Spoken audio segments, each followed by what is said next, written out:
Hello दोस्तों, आज आपका महात्मा गांधी काशी विद्यापीठ यूनिवर्सिटी में बीए सेकेंड सेमेस्टर में एंशियंट इंडियन हिस्ट्री का एग्जाम है। आपका चाहे ये मेजर सब्जेक्ट हो या माइनर, दोनों के लिए इंपॉर्टेंट वीडियो है। आपके पेपर का जो नेम है वो है पॉलिटिकल हिस्ट्री ऑफ इंडिया। इस वीडियो में मैं आपको जो सबसे ज़्यादा बार क्वेश्चन पूछे गए हैं वो आपके लिए लेके आई हूँ। सबसे ज़्यादा इंपॉर्टेंट है, आप यकीन मानिए इस वीडियो से आपके पेपर में जरूर कोई ना कोई क्वेश्चन अवश्य आएगा। आधे घंटे का वीडियो है, 1 घंटे का आप इसे देख के जाएं, आपका पेपर में जरूर इससे बेनिफिट होगा। चलिए हम लोग बिना टाइम वेस्ट के अपना वीडियो स्टार्ट करते हैं। तो सबसे पहले हम लोग देखेंगे ये संक्षिप्त टिप्पणी आती हैं आपकी लघु उत्तरी या अति लघु में। ये सबसे ज्यादा बार इन पे पूछा गया है, वो हम लोग यहाँ पे सबसे पहले रिवीजन कर लेते हैं। जो हम लोग का फर्स्ट टॉपिक है वो है बिंदुसार के बारे में। इतिहास में बिंदुसार को महान पिता का पुत्र और महान पुत्र का पिता कहा जाता है, क्योंकि वे चंद्रगुप्त मौर्य के पुत्र हैं और सम्राट अशोक महान के पिता थे। बिंदुसार मौर्य वंश के द्वितीय सम्राट थे, जिन्होंने चंद्रगुप्त मौर्य के पश्चात लगभग 297 ईसा पूर्व से 273 ईसा पूर्व तक शासन किया। उन्हें अमित घात या सिंहसेन भी कहा जाता है। उन्होंने मौर्य साम्राज्य की सीमाओं का विस्तार दक्षिण भारत की ओर किया, परंतु कलिंग को जीतने में सफल नहीं हो सके। बिंदुसार की रुचि जैन धर्म के आजीविका संप्रदाय में थी। उनके बाद उनके पुत्र अशोक ने शासन संभाला। जैसे ये कलिंग को जीतने में असफल थे ना, उसके बाद इनके पुत्र अशोक ने कलिंग को जीत लिया था। नेक्स्ट हमारी जो संक्षिप्त टिप्पणी का टॉपिक है वो है प्रथम बौद्ध संगीति। प्रथम बौद्ध संगीति का आयोजन बुद्ध की मृत्यु के बाद 483 ईसा पूर्व में राजगृह में आयोजित की गई थी, जो मगध के राजा अजातशत्रु के संरक्षण में हुई थी। इसकी अध्यक्षता भिक्षु महाकश्यप ने की थी। इसका उद्देश्य बुद्ध के उपदेशों को संकलित करना था। इसमें विनय पिटक और सुत्त पिटक की रचना की गई थी। ये बौद्ध ग्रंथ है, विनय पिटक और सुत्त पिटक। फिर हम लोग पढ़ते हैं धनानंद के बारे में। धनानंद नंद वंश का अंतिम शासक था। सम्राट महापद्मनंद ने नंद वंश की स्थापना की थी। धनानंद उनके 9 पुत्रों में से एक था। किसके? महापद्मनंद के। धनानंद एक शक्तिशाली, धनी और अहंकारी शासक माना जाता था। उसके शासन में अत्याचार और करों की अधिकता के कारण जनता असंतुष्ट थी। धनानंद ने चाणक्य का अपमान किया था, जिसके कारण चाणक्य ने चंद्रगुप्त मौर्य को धनानंद के खिलाफ खड़ा किया और चाणक्य की सहायता से चंद्रगुप्त मौर्य ने उसे पराजित कर मौर्य वंश की स्थापना की। इन शॉर्ट में मैं आपको बता देती हूँ कि धनानंद ने चाणक्य का अपमान किया, जिससे चाणक्य बहुत ज़्यादा नाराज हो गए थे। फिर उन्होंने चंद्रगुप्त मौर्य के पास देखा कि इसके पास बहुत सारा कौशल है, सैनिक कौशल, बुद्धि भी है, तो उन्होंने उसकी सहायता करी और फिर धनानंद को युद्ध में हरा के उसकी हत्या कर दी गई थी और मौर्य वंश की स्थापना की चंद्रगुप्त मौर्य ने। नेक्स्ट इसका जो हमारा टॉपिक है वो है चाणक्य। चाणक्य चंद्रगुप्त मौर्य के महामंत्री थे। वे कौटिल्य और विष्णुगुप्त नाम से भी विख्यात हैं। चाणक्य, जिन्हें कौटिल्य या विष्णुगुप्त भी कहा जाता है, एक महान राजनीतिज्ञ, अर्थशास्त्री और महान सम्राट चंद्रगुप्त मौर्य के प्रधानमंत्री थे। उन्होंने अर्थशास्त्र नामक ग्रंथ की रचना की और मौर्य साम्राज्य की नींव रखने में प्रमुख भूमिका निभाई थी। उन्होंने नंद वंश का नाश करके चंद्रगुप्त मौर्य को अजापाल से प्रजापाल यानी कि राजा बनाया था। उनके द्वारा रचित जो अर्थशास्त्र नामक ग्रंथ है वो राजनीति, अर्थनीति, कृषि और समाज नीति आदि का महान ग्रंथ है। नेक्स्ट हमारा जो टॉपिक है इसमें वो है ईशान वर्मन। ईशान वर्मन कन्नौज के मौखरी राजवंश के एक शासक थे, जिसने 6ठी शताब्दी में कन्नौज से शासन किया। वे उत्तर भारत में गुप्तोत्तर काल के दौरान उभरे शक्तिशाली शासकों में से थे। उनके शासन काल में मौर्य साम्राज्य का विस्तार हुआ। उन्होंने गुप्त शासकों की अधीनता से खुद को स्वतंत्र किया। ईशान वर्मन को मौखरी वंश के एक शक्तिशाली और स्वतंत्र शासक के रूप में याद किया जाता है। अब हम लोग पढ़ेंगे बौद्ध ग्रंथ के बारे में। इसमें भी आता है कि बौद्ध ग्रंथ पे संक्षिप्त टिप्पणी लिखिए।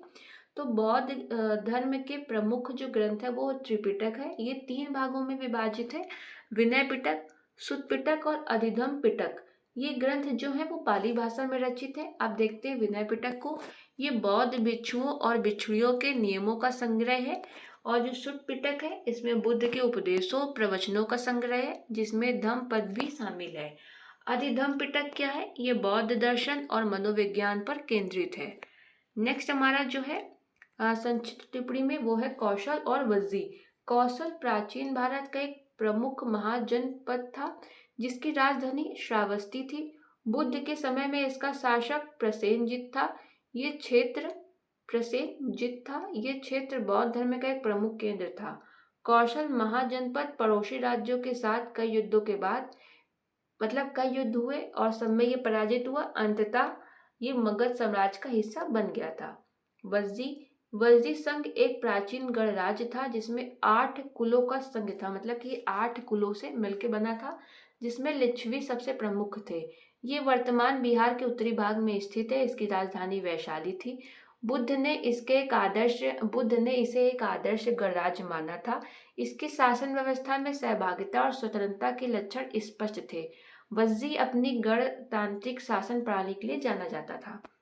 नेक्स्ट हमारा जो इसमें है वो चंद्रगुप्त मौर्य द्वितीय है, जिसे हम लोग विक्रमादित्य भी कहते हैं। चंद्रगुप्त मौर्य द्वितीय गुप्त वंश का एक शक्तिशाली सम्राट था जिसे विक्रमादित्य की उपाधि से भी जाना जाता है। उसने शक शासकों को पराजित कर उज्जैन को अपने साम्राज्य में शामिल किया था। उसके काल को गुप्त साम्राज्य का स्वर्ण युग माना जाता है। अब हम लोग पढ़ते हैं सतवाहन वंश। सतवाहन वंश जो है वो ढक्कन में स्थित एक प्राचीन भारतीय राजवंश था। सतवाहन वंश के संस्थापक राजा सिमुक थे। सिमुक के बाद कृष्ण राजा हुए जिनके अधीन राज्य का विस्तार नासिक तक गया। गौतमी पुत्र शतकर्णी को सतवाहन राजवंश का सबसे महान राजा माना जाता है। उन्होंने शकों को हराया और दावा किया कि क्षत्रिय शासक नहपान को उन्होंने नष्ट कर दिया है। सतवाहन राजाओं ने लगभग 450 वर्षों तक शासन किया था। इस वंश को आंध्र वंश या आंध्र सतवाहन वंश के नाम से भी जाना जाता है। अब हम लोग इसमें नेक्स्ट हम लोग की जो टिप्पणी है संक्षिप्त वो है खारवेल राजा की। खारवेल जो थे वो चेदी वंश के महानतम सम्राट थे, महानतम शासक थे। चेदी वंश का संस्थापक राजा कौन था? महामेघ वाहन को माना जाता है। ये वंश कलिंग वर्तमान उड़ीसा में स्थापित हुआ है। महामेघ वाहन के बाद उनके पोते खारवेल इस वंश के सबसे महान शासक हुए। खारवेल कौन था? महामेघ वाहन का पोता था। खारवेल के शासन काल में चेदी वंश का काफी विस्तार हुआ। चेदी वंश और खारवेल के बारे में सबसे महत्वपूर्ण जानकारी हाथी गुफा शिलालेख में मिलती है, जो उड़ीसा के भुवनेश्वर के पास उदयगिरी पहाड़ियों में स्थित है। ये शिलालेख खारवेल के शासनकाल का सैन्य विजय, सार्वजनिक कार्य, जैन धर्म के प्रति उनके समर्पण पर प्रकाश डालता है। यानी कि जो हाथी गुफा शिलालेख है उससे हम लोग खारवेल के शासनकाल के बारे में जानते हैं, सैन्य विजय के बारे में जानते हैं, सार्वजनिक कार्य और वो जैन धर्म के प्रति उसने क्या क्या काम किए, ये सब हम लोग को हाथी गुफा के शिलालेख में मिलता है। अब हम लोग का जो इम्पोर्टेंट क्वेश्चन आता है सबसे ज्यादा, अशोक के धम्म पर टिप्पणी लिखिए। मौर्य सम्राट अशोक ने कलिंग युद्ध के बाद हिंसा युद्ध नीति को त्याग कर धम्म या धर्म के सिद्धांत को अपनाया। इसमें आ जाता है कि अशोक की धर्म नीति क्या है, तो भी आप यही लिखेंगे। उसका प्रचार किया। अशोक का धर्म एक व्यवहारिक और नैतिक जीवन शैली था। यहाँ पे था होगा। यह कोई नया धर्म नहीं था बल्कि सभी धर्मों की अच्छी बातों को मिलाकर बनाया गया एक नैतिक आचरण था। यानी कि नैतिक आचरण का एक संग्रह था जिसका उद्देश्य लोगों को बेहतर जीवन जीने के लिए प्रेरित करना था। अब हम लोग देखेंगे अशोक के धर्म की क्या विशेषताएं थीं। सबसे पहली जो विशेषता है मानवता और नैतिकता पर बल।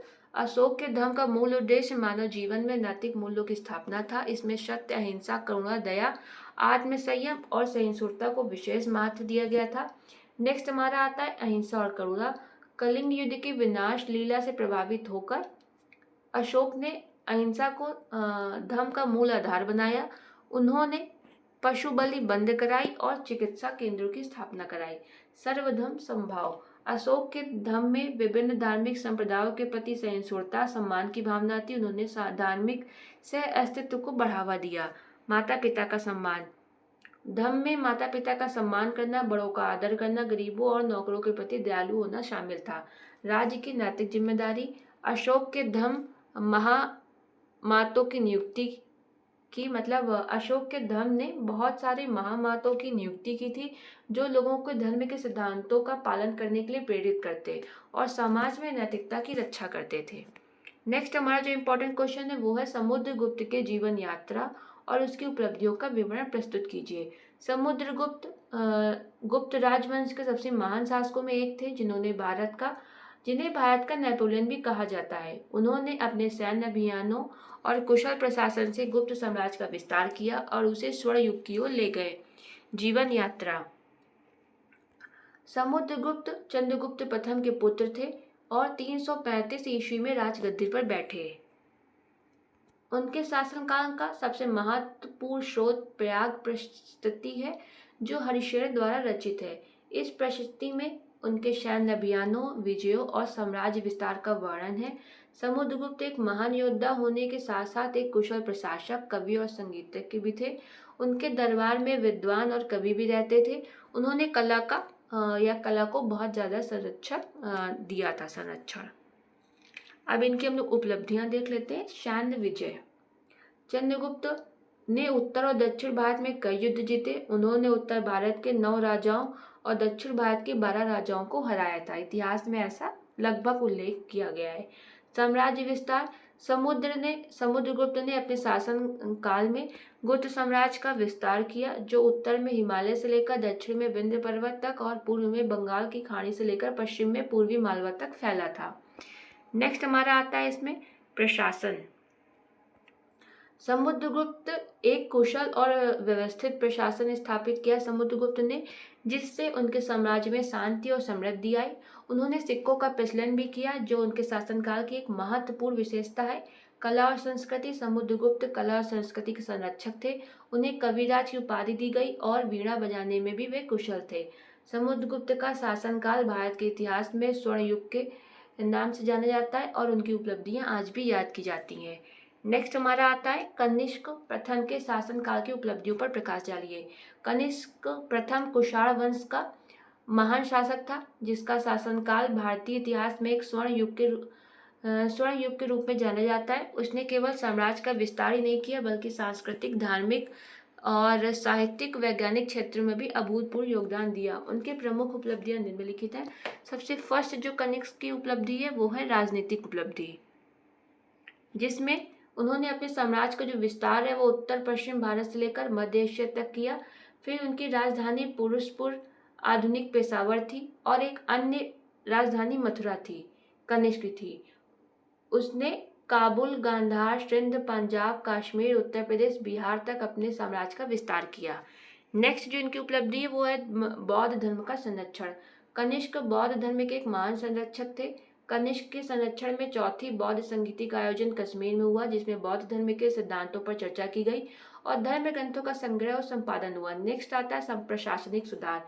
कनिष्क ने अपने साम्राज्य में प्रशासनिक सुधार भी किए, जिससे आर्थिक स्थिरता और विकास को बढ़ावा मिला। नेक्स्ट आता है हमारा सांस्कृतिक और साहित्यिक उपलब्धियां। कनिष्क के शासनकाल में कला और संस्कृति के क्षेत्र में महत्वपूर्ण विकास हुआ। उसने गांधार कला को राजकीय संरक्षण दिया, जो ग्रीक, रोमन और भारतीय कला का मिश्रण थी। गांधार कला से बौद्ध मूर्ति कला का अत्यधिक विकास हुआ। अश्वघोष द्वारा रचित बुद्धचरित जैसे ग्रंथ इस काल की महान साहित्यिक उपलब्धियां हैं। नेक्स्ट आता है हमारा वैज्ञानिक और औषधीय योगदान। कनिष्क ने चरक जैसे महान आयुर्वेदाचार्य को संरक्षण दिया, जिनकी कृति चरक संहिता चिकित्सा के क्षेत्र में महत्वपूर्ण है। खगोल, ज्योतिषीय और गणित के अध्ययन को प्रोत्साहन मिला। नेक्स्ट हमारा जो आता है वो आता है प्रशासनिक और आर्थिक उपलब्धियां। कनिष्क ने स्वर्ण, रजत और कांस्य सिक्कों का प्रचलन किया। व्यापार के क्षेत्र में भी बड़ी उन्नति हुई। रेशम मार्ग के माध्यम से भारत और चीन के बीच व्यापारिक और सांस्कृतिक संबंध स्थापित हुए। अन्य धर्मों के प्रति सहिष्णुता। कनिष्क बौद्ध धर्म के अनुयायी होने के बावजूद भी अन्य धर्मों के प्रति सहिष्णु थे। उन्होंने विभिन्न धर्मों के देवी देवताओं के चित्र अपने सिक्कों पर अंकित करवाए। निष्कर्ष हम लोग क्या लिखेंगे? कनिष्क प्रथम एक महान विजेता, धर्मरक्षक, सांस्कृतिक संरक्षक था। कनिष्क की उपलब्धियों के कारण उन्हें द्वितीय अशोक के रूप में भी जाना जाता है। नेक्स्ट क्वेश्चन जो हम लोग का है वो है प्राचीन भारतीय इतिहास के अध्ययन हेतु साहित्यिक स्रोतों का वर्णन कीजिए। मोस्ट इंपॉर्टेंट क्वेश्चन है ये आपका। प्राचीन भारतीय इतिहास के अध्ययन के लिए साहित्यिक स्रोत बहुत महत्वपूर्ण है। ये स्रोत धार्मिक ग्रंथ, ऐतिहासिक ग्रंथ, साहित्यिक ग्रंथ और जीवन ग्रंथ के रूप में भी, यानी जो लोग जीवनी लिखते थे, जीवनी ग्रंथ के रूप में भी उपलब्ध है। इन स्रोतों से हमें प्राचीन भारतीय समाज, संस्कृति, धर्म, राजनीतिक और अर्थव्यवस्था के बारे में जानकारी मिलती है। सबसे पहले हम लोग का आता है धार्मिक ग्रंथ, जिसमें बौद्ध ग्रंथ और जैन ग्रंथ हैं। जैसे त्रिपिटक जो बौद्ध धर्म के सिद्धांतों और इतिहास को दर्शाते हैं, जैसे आगम जो जैन धर्म के सिद्धांतों और इतिहास को दर्शाते हैं। अब हम लोग पढ़ते हैं ऐतिहासिक ग्रंथ। अर्थशास्त्र कौटिल्य द्वारा लिखित जो मौर्यकालीन राजनीतिक और आर्थिक व्यवस्था का वर्णन करता है। राजतरंगिणी ये कलहर द्वारा लिखित है जो कश्मीर के इतिहास पर प्रकाश डालता है। हर्षचरित बाणभट्ट द्वारा लिखित है ये, जो हर्षवर्धन के शासनकाल की जानकारी देता है। विभिन्न राजवंशों के इतिहास जैसे चौहान, पाल, सेन आदि जो विभिन्न शासकों और उनके शासनकाल के बारे में जानकारी प्रदान करते हैं। नेक्स्ट आता है हमारा जीवनी ग्रंथ। इसमें विभिन्न शासक और विद्वानों की जीवनी शामिल है, जैसे हर्षवर्धन, चंद्रगुप्त मौर्य आदि जो उनके जीवन और कार्यों के अपने ही जीवन के बारे में लिखते थे और कार्यों के बारे में जानकारी प्रदान करते हैं, इनकी जीवनियाँ। नेक्स्ट आता है इनके साहित्यिक स्रोत के अलावा पुरातात्विक स्रोत जैसे अभिलेख, सिक्के और स्मारक भी प्राचीन भारतीय इतिहास के अध्ययन में महत्वपूर्ण भूमिका निभाते हैं। अब हम लोग देखते हैं हर्षवर्धन की सांस्कृतिक उपलब्धियों का मूल्यांकन कीजिए। हर्षवर्धन एक महान शासक होने के साथ साथ साहित्यिक, कला और शिक्षा के महान संरक्षक भी थे। उन्होंने अपने शासनकाल में न केवल राजनीतिक एकता स्थापित की बल्कि सांस्कृतिक गतिविधियों को भी बढ़ावा दिया। उनके द्वारा स्थापित नालंदा विश्वविद्यालय शिक्षा के एक प्रमुख केंद्र बना और उन्होंने खुद भी कई संस्कृत नाटकों की रचना की है। हर्षवर्धन की सांस्कृतिक उपलब्धियों का मूल्यांकन, साहित्यिक और शिक्षा। हर्षवर्धन स्वयं एक विद्वान और कवि थे। उन्होंने नागानंद, रत्नावली और प्रियदर्शिका जैसे प्रसिद्ध संस्कृत नाटकों की रचना की। उनके संरक्षण में नालंदा विश्वविद्यालय एक प्रमुख शिक्षा केंद्र के रूप में उभरा, जहां देश विदेश से छात्र ज्ञान प्राप्त करने आते थे। नेक्स्ट जो हमारा है वो है कला और स्थापत्य। हर्षवर्धन ने कई स्तूपों, विहारों, मंदिरों का निर्माण कराया। उन्होंने कन्नौज और प्रयाग में धार्मिक सभाओं का आयोजन किया, जिससे सांस्कृतिक आदान प्रदान को बढ़ावा मिला। नेक्स्ट हमारा इसमें आप लिखेंगे धार्मिक सहिष्णुता। हर्षवर्धन ने धार्मिक सहिष्णुता की नीति अपनाई। उन्होंने प्रयाग में हर 5 साल में महामोक्ष परिषद का आयोजन किया, जिसमें सभी धर्मों के लोगों को दान दिया जाता था। सामाजिक सुधार। हर्षवर्धन ने सती प्रथा पर प्रतिबंध लगाया और न्याय व्यवस्था को मजबूत किया। कला और संस्कृति का संरक्षण। उन्होंने बाणभट्ट जैसे विद्वानों को संरक्षण दिया, उनके कार्यों को प्रोत्साहित किया। हर्षवर्धन का शासनकाल भारतीय इतिहास में सांस्कृतिक उत्थान का काल माना जाता है। उनकी उपलब्धियों ने न केवल उस समय को समृद्ध किया बल्कि आने वाली पीढ़ियों के लिए भी प्रेरणा का स्रोत बने। अब हम लोग चंद्रगुप्त विक्रमादित्य द्वितीय की राजनीतिक उपलब्धियों को देखते हैं। दोस्तों ये थोड़ा बहुत ज़्यादा इंपॉर्टेंट है, इसलिए आप इसका स्क्रीनशॉट ले लीजिए, ठीक है, जिससे आप अच्छे से इसका रिवीजन कर पाएँ। ये बहुत ज़्यादा इंपॉर्टेंट है और 99% उम्मीद है कि आपके पेपर में आ सकता है। आप सबसे पहले इनकी उपलब्धियां देखिए। शक्तिशाली साम्राज्य की स्थापना और विस्तार, इसका आप स्क्रीनशॉट लें। फिर आप लें इनका पश्चिमी क्षत्रपों पर विजय, विवाह संबंधों द्वारा समाज को सुदृढ़ बनाना। मैं इसको और छोटा कर देती हूँ जिससे आपको इजी रहे, आपका टाइम वेस्ट ना हो, आप आराम से रिवीजन कर लें। नेक्स्ट आप इसका स्क्रीनशॉट लें। साम्राज्य की प्रशासनिक व्यवस्था का सुदृढ़ीकरण, विदेशी यात्रियों का वर्णन। फिर इसका लें धार्मिक सहिष्णुता का संरक्षण और ये आपका निष्कर्ष। अब हम लोग देखते हैं गुप्त साम्राज्य के पतन के क्या कारण थे। गुप्त साम्राज्य के पतन के कई कारण थे, जिसमें राजनीतिक, आर्थिक और बाहरी कारक शामिल थे। राजनीतिक रूप से अयोग्य उत्तराधिकारी, आंतरिक विद्रोह और प्रांतीय शासकों का स्वतंत्र होने का प्रयास मुख्य थे। आर्थिक रूप से व्यापार में गिरावट और विदेशी व्यापार का नुकसान हुआ, इसमें शामिल है। आर्थिक रूप से पता है मेनली मतलब आर्थिक रूप से कैसे पतन हुआ, व्यापार में गिरावट हो गई थी, विदेशी व्यापार को बहुत नुकसान हुआ था। इससे कहते हैं कि ये भी एक मेन रीजन था गुप्त साम्राज्य के पतन का। बाहरी रूप से हुड़ों के आक्रमणों ने साम्राज्य को कमजोर कर दिया था। अब हम लोग देखते हैं राजनीतिक कारण।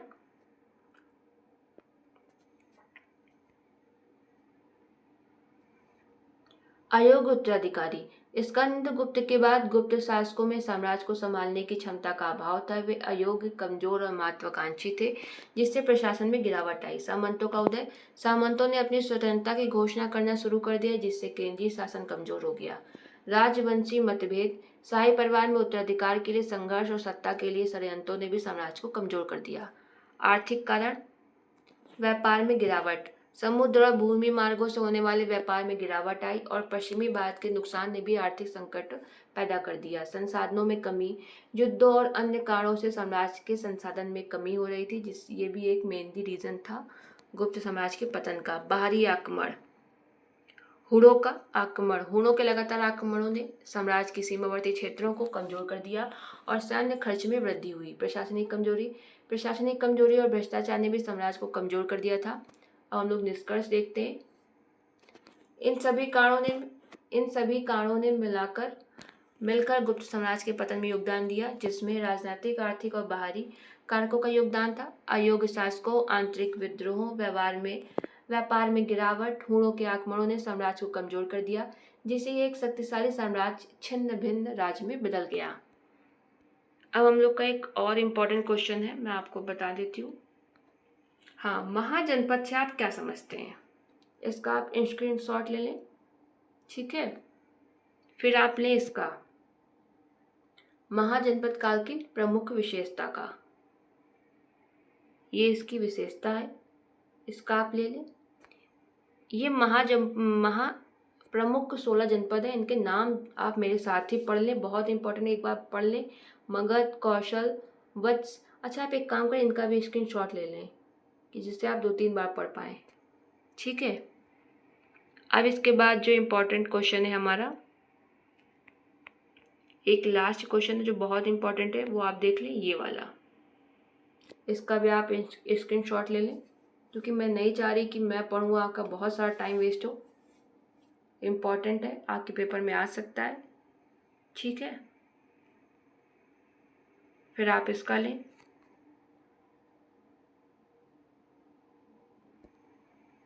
इसके बाद बस ये थे आपके इम्पोर्टेंट क्वेश्चन, इसका भी आप स्क्रीनशॉट ले लें, ठीक है। ये आपके पूरे हो गए।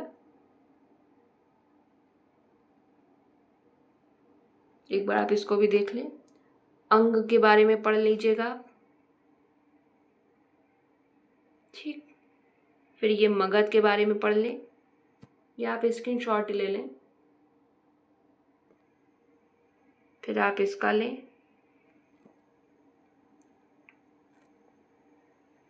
क्योंकि मेरा उद्देश्य ये है कि आपका रिवीजन हो जाए। सर, मेरा ये बिल्कुल नहीं है कि मेरा वीडियो बड़ा हो। आप इसका स्क्रीनशॉट ले लें, जिससे आपका लास्ट टाइम में रिवीजन हो जाए। इसका लें,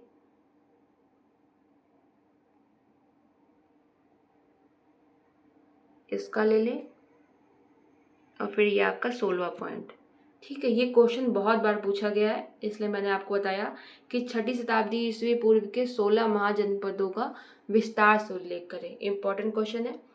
तो ठीक है दोस्तों, ऑल द बेस्ट, पेपर अच्छे से करिएगा। ना भी क्वेश्चन आए तो थोड़ा बहुत बना के लिखिएगा, छोड़ना आपको बिल्कुल भी नहीं है। Best of luck. वीडियो देखने के लिए धन्यवाद।